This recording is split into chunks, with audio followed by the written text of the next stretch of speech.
रे भाई दू गो माल बानी रखले कौनो गोरा के नइखी अभी चखले रे भाई दू गो माल बानी रखले कौनो गोरा के नइखी अभी चखले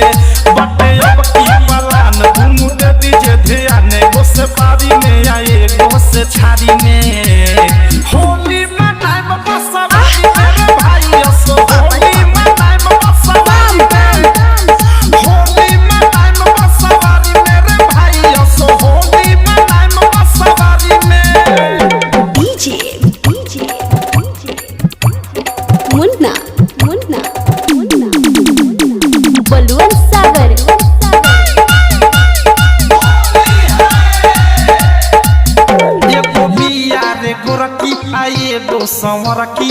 एगो बिया छोट एगो बिया रे बड़की चाहे भले हरकी करे जाओ कर धरकी चाहे पिचकारी हमर घिचला से सरकी एगो बिया रे गोरकी आए एगो संवरकी एगो बिया छोट एगो बिया रे बड़की चाहे भले हरकी करे जाओ कर धरकी चाहे पिचकारी हमर घिचला से सरकी होली दूनु से खेलम पारा पारी चुमा चाटी से होई मारा मारी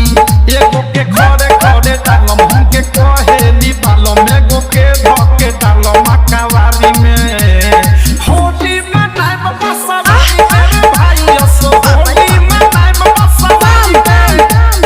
होली में टाइम बसवारी रे भाई असो होली में time Baswari DJ Munna music by Mantu Mani दुनु के फोन बानी कइले अबानी धीरइले बहुते पिटही भेजे अब की ना आइले हम जाए बिना खइले पिचकारी खड़ा कइले जाते गुस्सा दे हम चाहे ओकर पइले बानी फोन कइले अब बहुते धीरइले बहुते पिटही भेजे अब की ना आइले हम जाए बिना खइले पिचकारी खड़ा कइले जाते गुस्सा दे हम चाहे ओकर पइले असो बची है ना प्रेमिया अधेस से